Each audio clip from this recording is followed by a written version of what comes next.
normalmente no município, mediante documento de identidade com foto, CPF, comprovante de residência de Uberaba, nome da pessoa a ser vacinada e cartão de vacinas. A aplicação da primeira dose em adolescentes a partir de 12 anos segue para aqueles que ainda não se vacinaram, mediante a apresentação de documento de identidade com foto, CPF, comprovante de residência de Uberaba em nome dos pais, conforme consta no documento de identidade. É indispensável a presença dos pais ou responsáveis na hora da vacinação. Sem a presença de um deles, o jovem poderá não ser vacinado. Vitor Miranda, 104,9, mais que rádio, cultura. 7h51, obrigado. 7h51. 7h51, obrigado, Vitor. Só mais uma dica, se você tem os seus documentos e também o seu comprovante de residência de forma digital, tem muitas pessoas que recebem contas através do e-mail, leve o seu celular e já deixa lá na página aberta para facilitar o acesso, tanto o documento digital quanto o comprovante de residência. Eu, quando fui receber a segunda dose, o meu comprovante de residência era digital, abri o celular, foi rapidinho, sem problema nenhum. Quem não quer carregar papel, está no celular, mas já deixa a página aberta lá no seu celular para facilitar, então, a fiscalização aí dos profissionais de saúde, tá bom? Só uma dica, 7h51. 7h51. Período para renovação da matrícula dos alunos da Rede Estadual de Ensino de Minas Gerais, que pretendem continuar na mesma escola em 2022, está chegando ao fim. O prazo é até esta sexta-feira, dia 22. O procedimento pode ser feito pelo próprio aluno com 18 anos ou mais, ou por pais ou responsáveis do estudante menor de idade. O processo que garante a vaga do aluno para o próximo ano na mesma unidade de ensino em que ele já estuda deve ser feito online pelo site renovacal.educacal.mg.gov.br. As famílias que não têm acesso à internet precisam procurar a escola estadual onde o estudante está atualmente matriculado em 2021 para assegurar a renovação da matrícula para o ano letivo de 2022. Todas as medidas de segurança sanitária estabelecidas pela Secretaria de Estado de Saúde devem ser respeitadas. Para quem pretende mudar de escola ou estiver saindo de outra rede de ensino, seja de instituições municipais, federais ou até mesmo privadas, para a rede pública estadual será necessário aguardar o cadastramento escolar. O procedimento deve ser feito pelo Sistema Único de Cadastro e Encaminhamento para a Matrícula, o SUSEM. E não deve ser pouca demanda das pessoas da escola particular para a escola pública. Com certeza não, porque nós passamos aí por um período muito duro, muito difícil, no ano de 2020 principalmente, mas que se arrastou aí pela primeira metade do ano de 2021, eu diria assim, e essa pandemia afetou todas as famílias brasileiras, né, de mamando a caducando, como se diz no linguajar mais caipira, né, Marconi? E, sem dúvida nenhuma, muitas famílias estão tendo a maior dificuldade para manter os filhos em escolas particulares. Nós temos visto relatos de várias famílias que estão tendo dificuldade e estão apelando para o ensino público, já que fica mais complicado, mais difícil manter o filho na escola particular. 7h54. 7h54. Atenção para você que ainda não tomou seu cafezinho, hein? Tá na hora. Alguns já tomaram, eu já tomei, outros aí estão por tomar o cafezinho. Olha, essa notícia é bem gostosa. Sindicato da Panificação e Confeitaria de Uberaba, o Sindipan, divulgou ganhadores do concurso cultural Meu Jeito de Comer Pão Francês, segunda fase do projeto do Pão Nosso de Cada Dia. O resultado do concurso cultural foi realizado no último sábado, dia 16, data que comemora o Dia Mundial do Pão e Dia Mundial da Alimentação, pelas redes sociais do Sindipan. A reportagem é de Rayane Moraes. O vencedor do concurso foi Ney Pereira, que montou um sanduíche pão francês crocante, chapeado na manteiga, com recheio de costela desfiada, rúcula, tomate, queijo prata e mostarda. A foto dele teve 271 curtidas e 42 comentários. O vencedor ganhará um vale-compras no valor de R$500, doado pela Associação Brasileira da Indústria da Panificação e Confeitaria ABIP, para ser utilizado em uma das padarias associadas. Além de ser premiado com curso a escolher, de iniciação ou qualificação ou aperfeiçoamento profissional do Serviço Nacional de Aprendizagem Industrial SENAI e uma cesta de café da manhã doada pelo CIDPAM. Tânia Fernandes ficou em segundo lugar e será beneficiada com vale-compras no valor de R$500 doado pela BIP, para ser utilizado em uma das padarias associadas. Ela montou um pão francês amanhecido com manteiga de leite tostado na frigideira. O jeito dela comer pão é 2 fatias de queijo frescal caseiro, derretido na manteiga de um lado e o outro até dourar. Colocar em cima do pão francês e passar um risco de geleia de sua preferência. Nesse caso, foi geleia de pimenta. Sigla e o Sindicato das Vias de Uberaba, Sindipam. O objetivo da ação é evidenciar a importância do consumo do pão em Uberaba. A terceira e última etapa do projeto Pão Nosso de Cada Dia, denominada de Pão Solidário, será realizada na 9ª Expocigra FIENG nos dias 22 e 23 de outubro. Serão vendidos kits com pão francês e a renda será convertida para uma instituição de caridade. Rayane Moraes, 104,9. Mais que rádio, cultura. 7h57? 7h57. Nossa, a boca tá cheia d'água aqui. Esse recheio aí, nossa, pelo amor de Deus. Esse é bom, hein? Calórico, mas gostoso. Hein? Não pode fazer todo dia, né? Não, muito carboidrato e tal, mas de vez em quando, né? No fim de semana. Dá uma derrubadinha aí, fica bom. Pelo amor. O Procon de Uberaba realizou mais um levantamento de preços nos postos de combustíveis do município. Os valores da gasolina nos postos revendedores de combustíveis já se aproximam dos R$7 o litro. Isso mesmo, R$7 o litro. A reportagem é de Victor Miranda. A Fundação de Proteção e Defesa do Consumidor de Uberaba, Procon Uberaba, fechou mais uma pesquisa de preços dos combustíveis nos postos da cidade e das estradas ao redor. O levantamento constou que o maior valor do litro da gasolina encontrado foi de R$ 6,998 no perímetro urbano e R$ 6,899 no rodoviário. Em relação à penúltima vistoria urbana, feita em 5 de outubro, o valor médio da gasolina foi de 6,486 para 6,622, o que significa um aumento percentual de 2,10%. A porcentagem superou em muito a taxa verificada de 1,36% entre a penúltima e antepenúltima do dia 1º de outubro. Entre os dias 3 e 9 deste mês, o preço médio da gasolina que sai das refinarias da Petrobras para ser vendido nos postos mineiros ficou em R$ 6,396. O valor foi superior àquele visto em São Paulo, por exemplo, onde o custo do litro era de 5,808. O Rio de Janeiro, dono do recorde nacional, viu suas bombas apontarem 6,764 por litro. Victor Miranda, 104,9, mais que rádio, cultura. 59. 7,59. Em 6 estados já é possível encontrar gasolina aí a mais de R$ 7,00, inclusive aqui em Minas Gerais. Em algumas regiões, ali Vale do Jequitinhonha, ali próxima à região metropolitana de Belo Horizonte, já R$ 7,00. Não é conta de mentiroso, não. Nem história de pescador, né? 7. O Paulo Ferreira, período chuvoso chegando aí, e isso traz ânimo, né, para diversos setores, porque passamos um período muito prolongado de estiagem, mas também traz alguns transtornos. A Companhia Operacional de Desenvolvimento, Saneamento e Ações Urbanas, a CODAL, começou uma obra para adequar o sistema de captação pluvial no bairro Frei Eugênio. Vamos ouvir a reportagem de Tamara Amaral.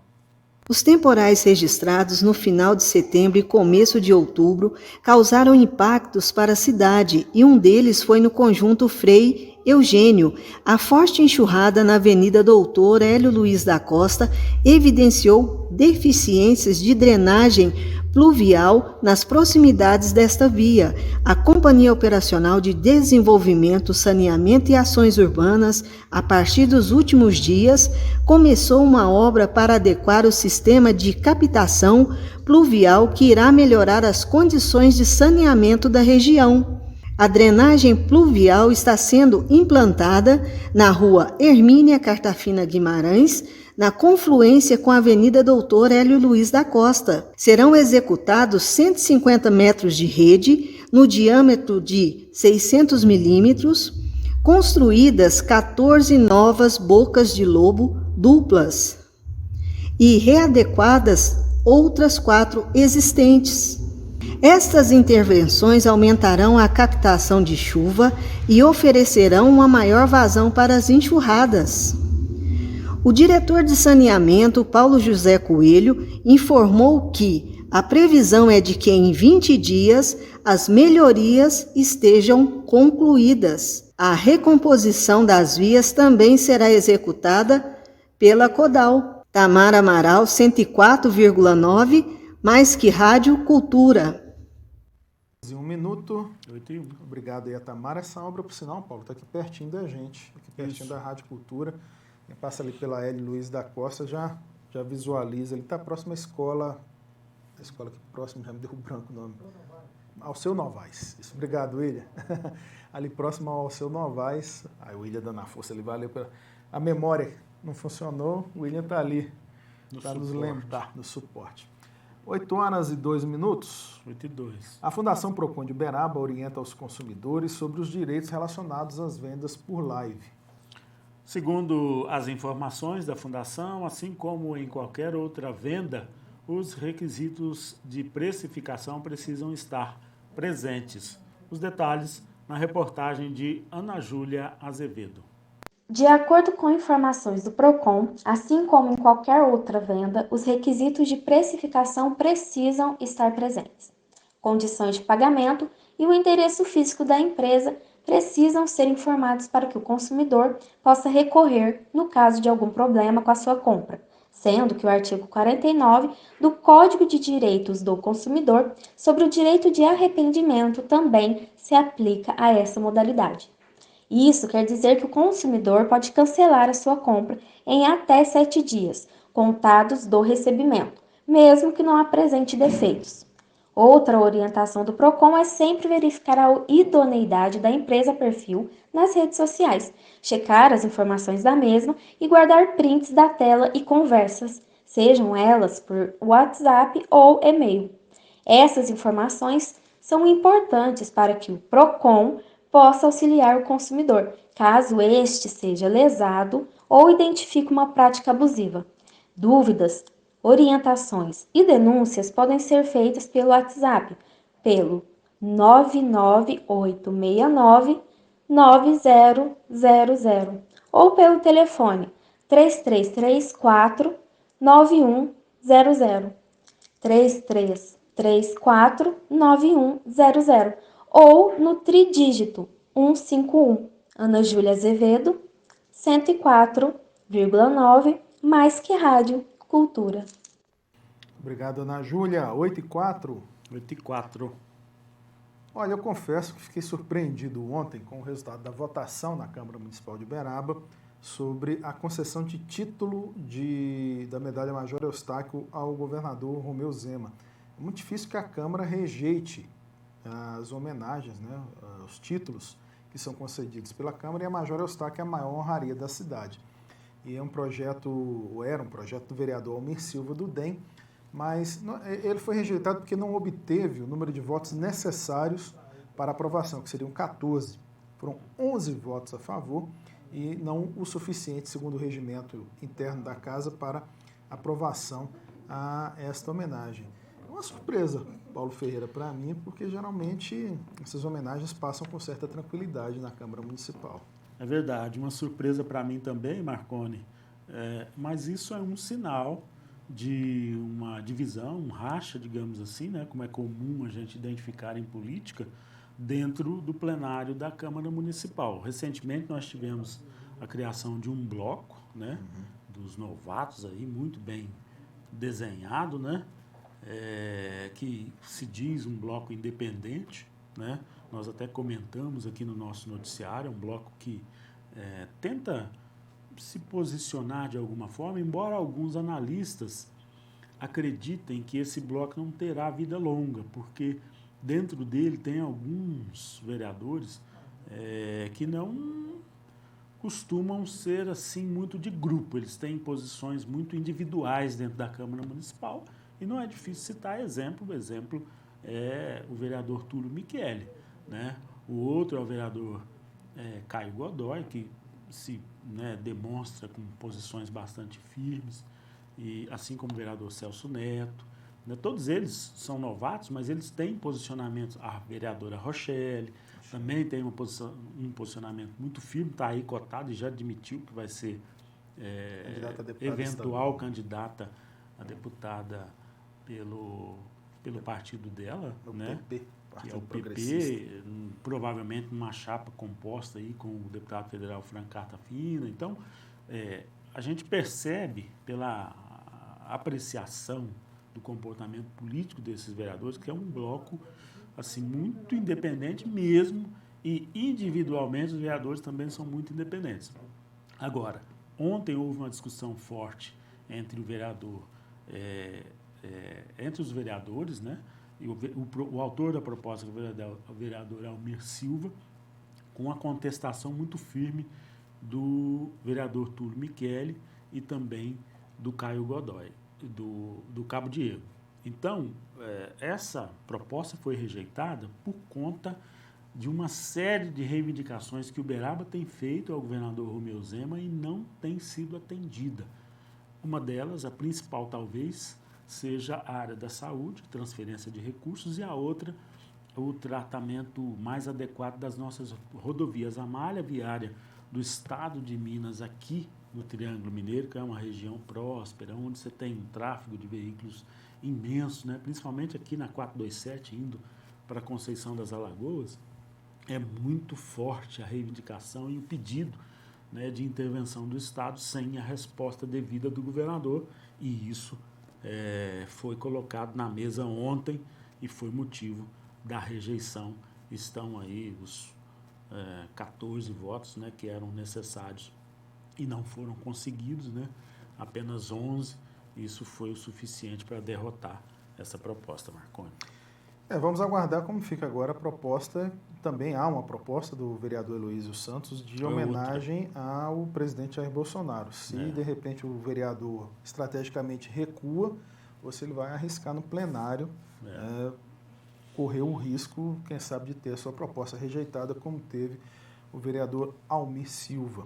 É verdade. Só dá um dado, né?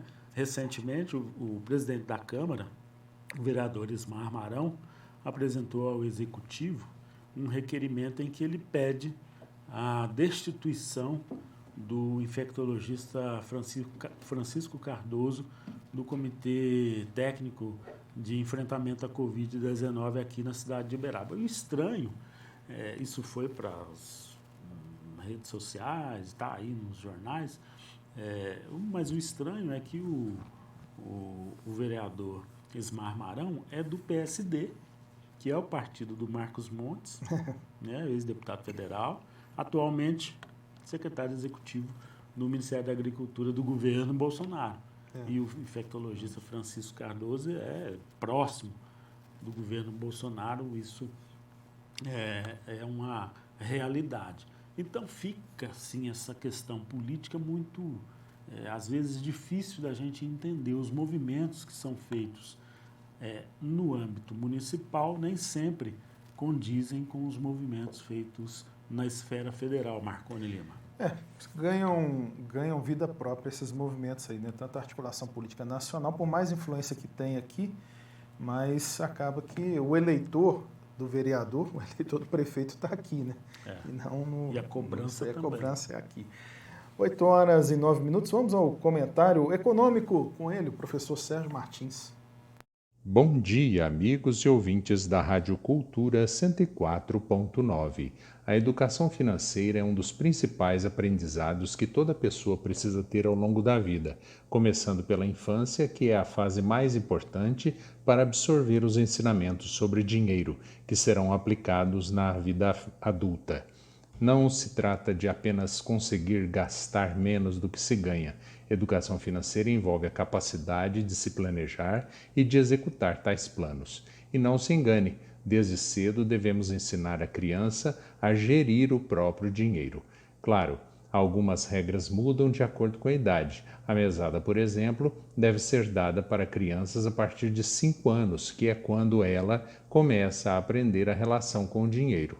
Dê um cofrinho para que a criança tenha onde guardar dinheiro. Essa é uma dica que vale também para crianças bem pequenas. Explique que é importante poupar dinheiro e juntos decidam uma data para abrir o cofrinho e dar um bom uso para o dinheiro acumulado. O importante é a criança entender que o dinheiro deve durar pelo menos até determinada data, que é quando ela receberá outra quantia novamente. Ensine a criança a necessidade de poupar uma parte do dinheiro que ela receber para atingir algum objetivo importante. Pergunte o que ela gostaria de fazer com o dinheiro. Depois, ensine que é preciso anotar o montante que será necessário e a calcular em quanto tempo ele será juntado. Por fim, você pode pagar por algumas tarefas. Assim, você ensinará que trabalhar dá resultados. Só tenha cuidado para não condicionar todas as tarefas e obrigações a algum ganho financeiro. Arrumar a própria cama, lavar a louça e não ficar de recuperação na escola, por exemplo, são obrigações e a criança não deve ser recompensada financeiramente por isso. Agora, se for para ajudar com alguma tarefa pontual ou algo específico, por que não recompensar com algum dinheiro? Educação financeira para crianças é um assunto da maior importância e deve ser tratado com a seriedade que ele merece. E os responsáveis precisam ensinar pelo exemplo. Assim, não tem erro. Eu sou Sérgio Martins, economista, para a Rádio Cultura 104.9. Até a próxima. Até a próxima, professor. 8h12. Muito boa a lição de hoje do professor Sérgio Martins. Sem dúvida. A direção da Associação dos Produtores de São Basílio pretende incrementar o abatedouro de aves da comunidade com a implantação de sistema de climatização industrial e uma câmara fria. Medidas, ressaltou a secretária da entidade, Cláudia Cordeiro, que colocarão o abatedouro em condições de obter o Serviço de Inspeção Federal, o famoso CIF. Na última semana, o diretor de Produção Agropecuária da Secretaria do Agronegócio, Raoni Terra, e dirigentes da Associação dos Produtores de São Basílio estiveram reunidos para debater aí o apoio ao investimento. Participaram da conversa o presidente Hélio Martins, a secretária Cláudia Cordeiro e a segunda secretária da associação, Luzia Castro Silva. Vamos continuar falando aí de agronegócio. Rapaz, olha só. Atenção, produtores de queijo, vocês têm até o dia 25 de outubro para se inscreverem no concurso internacional do queijo, que será realizado durante a Expo Queijo, lá no Araxá International Cheese, na região do Alto Paranaíba, quase não sai. A competição será nos dias 5 e 6 de novembro, nas dependências do Tauá Grande Hotel e Termas de Araxá. Os detalhes na reportagem de Rayane Moraes. A expectativa é de que o concurso receba 800 queijos de 14 países produtores, que serão julgados por especialistas nacionais e internacionais. Eles irão apontar qual região produz os melhores queijos do mundo. Um dos destaques do concurso será a participação dos produtores do queijo Minas artesanal. Ele é uma iguaria herdada dos colonizadores portugueses e foi reconhecido pelo Instituto de Patrimônio Histórico e Artístico Nacional, IPAN, como Patrimônio Cultural e material brasileiro. O queijo Minas artesanal precisa ser feito a partir do leite integral de vaca fresco e cru, retirado e beneficiado na propriedade de origem. O queijo deve apresentar consistência firme, cor e sabor próprios, massa uniforme, isenta de corantes e conservantes. Na fabricação, além do sal e do coalho, é utilizado o pingo, um fermento natural extraído do soro da produção de queijo do dia anterior. A estimativa é de que o queijo Minas artesanal seja produzido por 9.000 pequenos produtores do estado. Atualmente, Minas Gerais conta com 8 regiões já reconhecidas como produtoras desse tipo de queijo: Araxá, Campo das Vertentes, Canastra, Cerrado, Serra do Salitre, Serra da Ibitipoca, Serra do Triângulo Mineiro. O evento terá 200 entidades para exposição de produtos e patrocinadores. Praça de alimentação com espaço para restaurantes e food trucks, feira de negócios, área para apresentações culturais e espaço para oficinas, treinamentos e palestras. A Expo Queijo será promovida de 4 a 7 de novembro. Rayane Moraes, 104,9. Mais que Rádio Cultura. Muito bem, Rayane, obrigado. Esse queijo, né?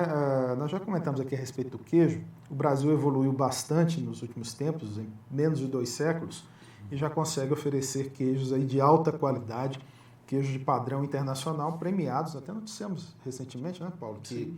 Minas Gerais aqui teve uma quantidade enorme de queijos premiados em um concurso internacional na França. E basta ver que na Europa a produção de queijos ela é milenar, né? Os europeus estão muito tempo à frente aqui de nós brasileiros, ainda assim conseguimos aperfeiçoar por demais as técnicas e já igualamos aí a qualidade dos nossos queijos aos queijos europeus. Com certeza, o queijo é um componente não só da culinária mineira, mas um componente cultural importantíssimo e que atrai, evidentemente, o turismo, né? Araxá, com esse festival fantástico aí, que é internacional, esse concurso internacional é famosa já por conta dessa realização, né? E nós vemos lá pela televisão, eu ainda não tive a oportunidade de ir pessoalmente, Marconi, mas já assisti pela TV, a variedade incrível de exemplares de queijo que a gente tem na região de Araxá. Então ali Araxá, Campos Altos, Tapira, passeando por ali de vez em quando, a gente encontra, né, no comércio exemplares fantásticos. Agora, num concurso internacional como esse, aí você tem a excelência da fabricação de queijos e, sem dúvida nenhuma, é um ganho cultural para a nossa região, principalmente para Araxá, mas para todo o Triângulo Mineiro, sem dúvida nenhuma. Lembrar, como disse a reportagem da Rayane, existe o queijo artesanal que ainda utiliza algumas técnicas rudimentares na sua produção, né? Mas não deixa de ser acompanhada. A fiscalização foi até uma polêmica anos atrás aqui em Uberaba. Muitos queijos foram recolhidos do mercado municipal por conta da sua técnica de fabricação. Mas, enfim, é uma arte que já vem de muito tempo, é cultural. Até estávamos conversando aqui fora do ar, a utilização do coalho é feita através de uma solução ácida, né? Isso. E, enfim, permanece até hoje. 8 horas, não vou falar ainda, porque esse horário é um pouquinho impróprio para muitas pessoas tomando café, então não é bom falar qual é a solução ácida que era utilizada para coalhar o queijo. 8h18. 8h18. A Secretaria Municipal do Agronegócio promove hoje, dia 19, o primeiro Seminário Técnico de Apicultura e Meliponicultura de Uberaba. O evento é gratuito. Esse evento será transmitido pelo canal do YouTube, sendo que as inscrições poderão ser realizadas até minutos antes do início, a partir das 10 horas da manhã. O interessado deverá acessar o site fazu.br/seminário.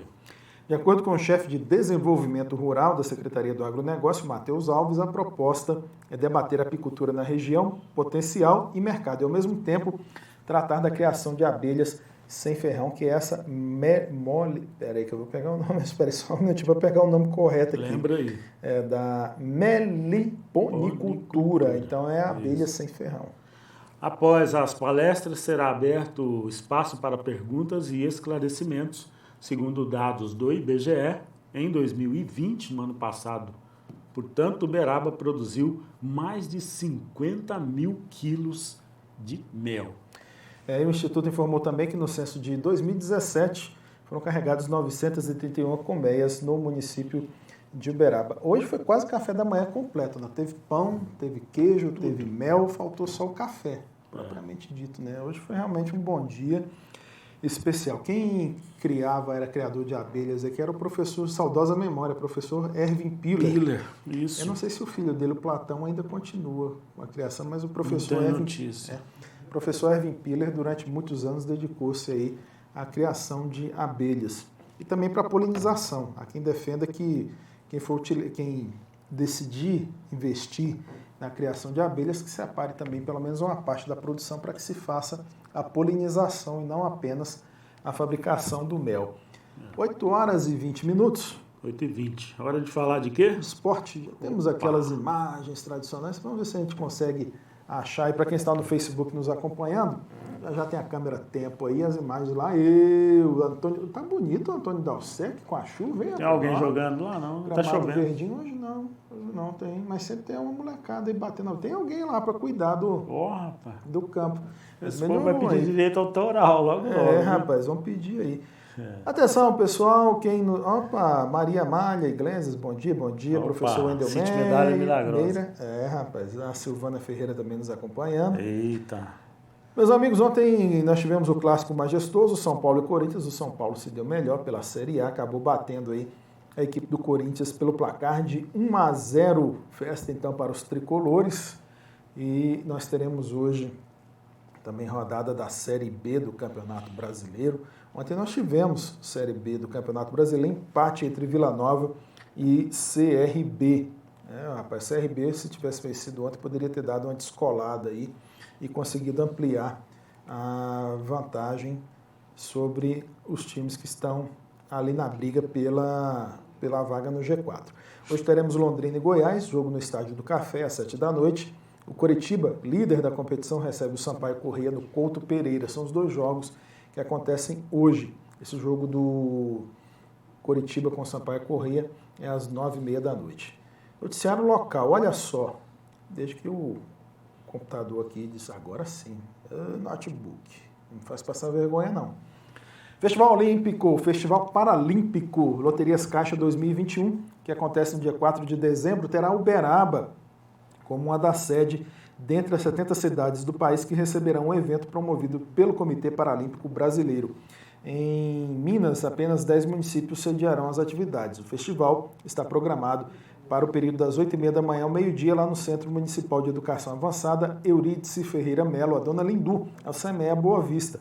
O objetivo é proporcionar experimentação de esportes paralímpicos a crianças e adolescentes com idade entre 8 e 17 anos que tenham deficiência físico-motora, visual ou intelectual. E também a Fundação de Esporte e Lazer de Uberaba, FUNEL, realiza nos dias 23, 24, 30 e 31 de outubro workshop Atividade Física no Lazer, Hábitos para uma Vida Saudável, o evento que tem como público-alvo profissionais e estudantes de educação física e da área da saúde. É gratuito e acontece no anfiteatro da Fundação, localizado no bairro Abadia. 8h23. 8h23. Olha, rapaz, um quero-quero ali, né? Que isso, hein? Lá no centro do Gramado. Foi esse que zoom, hein, rapaz? Foi buscar essa nossa câmera tempo. Para quem nos acompanha aí no Facebook, olha aí que maravilha. Tá aí o Antônio Dalsec. O Rubão arrumou a tremedeira da câmera? É mais um pouquinho. É a torre, né, que balança um pouquinho. Então a câmera tá firme. Quando venta, a torre acaba balançando um pouquinho. Hoje nós estamos com pouca... Olha ele lá de novo, ó. A entrada aí no Facebook, às vezes fica gravado lá no Facebook, hein? Depois você pode acompanhar. Tá lá o Quero Quero, que é um pássaro muito presente aí nos campos de futebol do Brasil. Vamos às notícias nacionais? Vamos lá. 8h24. 8h24. Mais de 80% da matriz energética brasileira vem de fontes renováveis. A maior parte delas é gerada pelas usinas hidrelétricas. Mas o país tem investido na diversificação das fontes nos últimos anos. Os repórteres Maurício de Almeida e Eusébio Gomes mostram o potencial brasileiro para produzir energia a partir do biogás, do sol e da força do vento. A Atualmente, a energia eólica já é responsável por quase 11% do consumo brasileiro e deve chegar a 13,6% em 2025.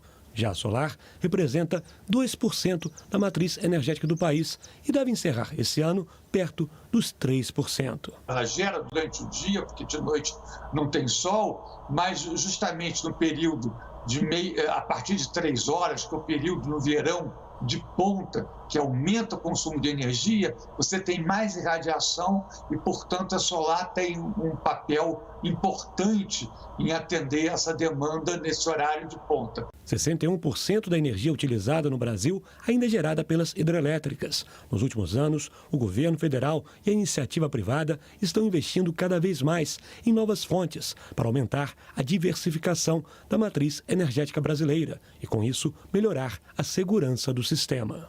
85% da nossa matriz elétrica, não tem comparação no mundo em relação a isso, é limpa e renovável. Isso é um patrimônio nacional. O que nós temos é que ter um planejamento com essa diversidade de fontes de energia que nós temos, para que elas sejam complementares ao menor custo para o consumidor. Além de produzir energia com a água, a usina de Itaipu também fabrica o biogás. Aqui, ele é gerado com os restos dos alimentos dos restaurantes da usina e também com materiais orgânicos que entraram no país de forma irregular e foram apreendidos pela Polícia Federal ou pela Receita Federal. O material que chega é colocado em tanques para ser triturado. Depois, ele é transportado para 2 biodigestores. Lá, os alimentos entram em decomposição e produzem o biogás. Esse gás pode ser utilizado para abastecer o sistema elétrico e, depois de um processo de refinamento, também serve para ser colocado em veículos movidos a gás natural.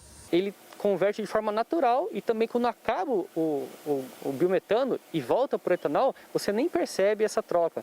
Então não tem perda de potência e tem um bom rendimento, bem alto. Todo o trabalho é acompanhado por estudos em laboratório. As pesquisas já mostraram que existem pelo menos 250 fontes que podem ser utilizadas para gerar o biogás. Na agropecuária, dejetos de suíno tem um bom potencial, bovinocultura também, também na área de resíduos sólidos orgânicos, restos de alimento, por exemplo, tem um bom potencial para a produção de biogás, então vai depender muito da origem desse substrato. Tudo bem, acabou. 8h27. Não noticiário, né? É, isso aí. Essas são... é uma matéria da TV Brasil, da Agência Brasil, e são matérias que você pode também assistir, quem estiver nos acompanhando pelo Facebook.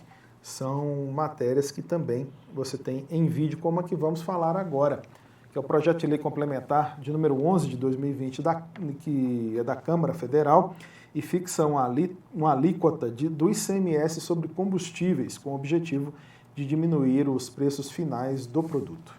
O presidente do Senado, o senador Rodrigo Pacheco, disse que será importante conversar com os governadores sobre este assunto.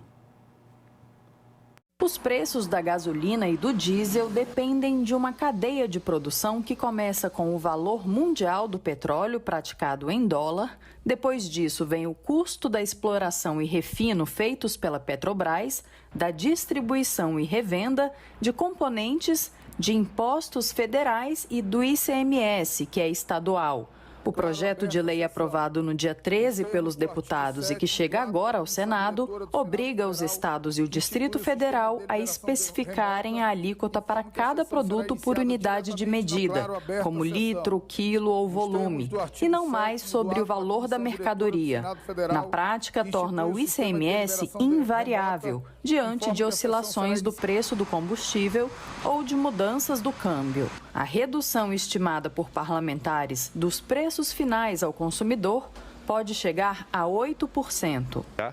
Um viés tributário muito forte no preço dos combustíveis e isso pode ser remodelado. Essa é a intenção da Câmara dos Deputados nesse projeto e nós vamos, obviamente, recebê-lo no Senado Federal e dar o tratamento devido de apreciação, de debate, de amadurecimento, de eventual aprimoramento. É esse o nosso papel nesse momento. O que nós todos comungamos da tese é que nós temos que estabilizar esse preço dos combustíveis e tornar um preço que seja um preço palatável para o desenvolvimento do país. Em outra entrevista à imprensa, Pacheco afirmou que é importante ouvir os governadores a respeito do tema. Mas, obviamente, que há um amadurecimento próprio do projeto de lei, considerando inclusive aquilo que os governadores estão apontando, que é uma queda de arrecadação e algo que interfere ali no dia a dia e na previsibilidade do orçamento dos estados. Então vamos considerar essas informações, vamos permitir esse diálogo, inclusive com os governadores de estado e com o governador do Distrito Federal, para que possamos ter a melhor conclusão possível. 8h30. 8h30. Durante a audiência pública no Senado, foi estabelecida a meta de recuperação de 30 milhões de hectares de pastagens degradadas para evitar o desmatamento. Outro tema abordado no encontro foi o desafio da transição para a economia verde. A agricultura ocupa 9% dos 840 milhões de hectares de área do Brasil. 21% deste território é ocupado por pastagens para gado. 170 milhões de hectares ao todo, dos quais 70% estão degradados. Mas o representante do Ministério da Agricultura garantiu que a recuperação dessas áreas é hoje uma prioridade do Ministério. Nós temos uma meta de recuperação de 30 milhões de hectares de pastagens degradadas. Então, se verificarmos aí a aptidão agrícola dessas áreas, nós temos condições de quase dobrar a nossa área agricultável, ressaltando, ou seja, imagine o ganho de produtividade que nós vamos ter em relação a isso, e aí eu ressalto, sem necessidade de derrubar uma árvore ilegalmente. Tem se falado muito numa transição de economia, né, da economia que a gente vê hoje em dia, para uma economia verde. A gente sabe que essa é a discussão, essa é a pauta, os países estão nesse movimento de fazer essa transição. Obviamente, alguns países vão conseguir fazer essa transição mais rapidamente, outros países não vão conseguir, porque isso depende do contexto. O ICMBio, ele possui, sobre a sua gestão, 334 unidades de conservação espalhadas pelo país. É um número bastante expressivo, isso vai totalizar em torno de 170 milhões de hectares de áreas protegidas. O desmatamento, por si, que é o tema dessa nossa audiência, e efetivamente, que está sob a governabilidade de se tentar evitar, prevenir, controlar, reduzir, do ponto de vista do ICMBio, é aquele que acontece no interior dessas áreas protegidas. Só que tem um detalhe, esse parque não tem uma cerca. Ele não tem uma cerca e nem a mata que está nesse parque também termina no limite exato dessa unidade. Eu sou o diretor de proteção ambiental do IBAMA. A nossa diretoria ela atua em 3 vertentes. A primeira dela é a fiscalização ambiental. Toda a parte de fiscalização no país inteiro é realizada aqui por uma coordenação geral dessa diretoria. Nós atuamos não só no combate ao desmatamento, mas também aos ilícitos ambientais em todas as áreas. O BNDES ele é um instrumento, né, das políticas públicas, então a gente guia a nossa atuação em relação não só aos compromissos nacionais, mas internacionais assumidos pelo Brasil, e a gente sabe que o Brasil tem compromissos públicos bastante importantes dentro dessa agenda, principalmente a questão das reduções das emissões até 2030, o fim do desmatamento ilegal também até 2030 e agora, mais recentemente, o compromisso da neutralidade de carbono até 2050. Hoje, especificamente, nós vamos trazer aqui um dos trabalhos que realizamos na temática sobre o desmatamento, senadora. Até compartilhamos aí com a comissão a apresentação que iremos fazer agora. A gente pode citar, por exemplo, que em janeiro de 2019, né, houve uma reestruturação do Ministério do Meio Ambiente e a unidade do Ministério que estava encarregada de tratar do tema do desmatamento, ela foi extinta. Em abril de 2019, houve aquele decreto, né, que extinguiu uma série de comissões e comitês, né, do governo federal como um todo, e uma das comissões que foi extinta foi a Comissão Executiva do PPCDAN, né, que é o Plano de Prevenção e Combate ao Desmatamento, que era o plano vigente, né, à época. E no Ministério do Meio Ambiente, só em agosto de 2020, a gente numa nova reestruturação, né, houve a criação de uma secretaria, de uma unidade dentro do Ministério que passou a ter o tema desmatamento dentre as suas atribuições.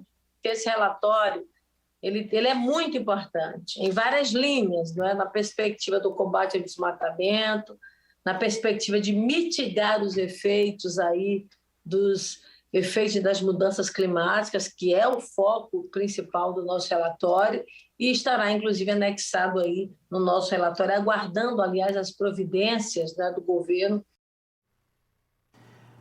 8h34. 8h34. Muito obrigado a todos vocês que estiveram com a gente desde as 7h30 da manhã. Mais uma vez, obrigado pela paciência.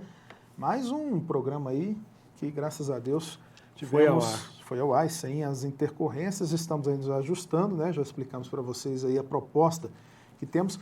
Olha, em breve a nossa página será atualizada com notícias também, está dentro da parceria que temos aí com o curso de comunicação lá da Universidade Federal, professor Luiz, da Universidade de Uberaba, na verdade, é o curso de jornalismo, professor Luiz Fernando.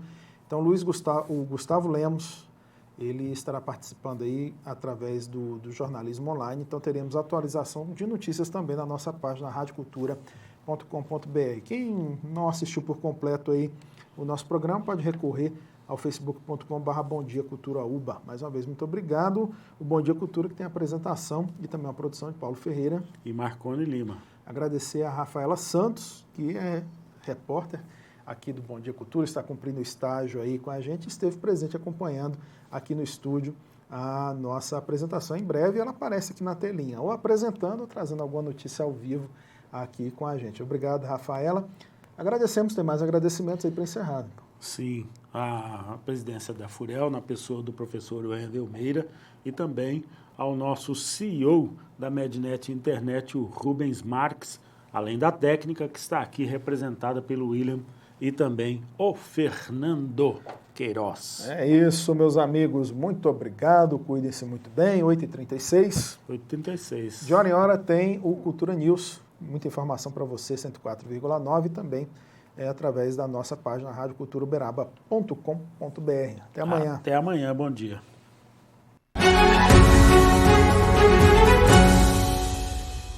Apoio Cultural Mednet. A primeira novidade foi o nome. Somos Cultura 104,9. Ficamos mais fortes, com 5.000 watts de potência. O seu estilo está aqui. Edna Fernandes, levando alegria, levando informação, levando entretenimento. E bora começar mais uma Manhã com Estilo Érica Borges. Olá, muito boa tarde para você ligado aqui na 104.9 Rádio Cultura Uberaba, mais que Rádio Cultura. Uma rádio gostosa de ouvir. Estamos no ar, iniciando mais um programa Conexão Cultura, só com músicas românticas. Vem comigo, hoje é sábado e hoje eu te faço companhia até o meio-dia. O programa Recorda Brasil é uma emoção difícil de evitar. Logo cedo, você fica bem informado. Bom dia, meus amigos! Está no ar o seu Bom Dia Cultura, são 7 horas da manhã em Uberaba. E agora estaremos ainda mais perto de você. Com um novo estúdio multimídia, seremos mais interativos, presentes em todas as redes sociais. 104,9, mais que rádio, cultura.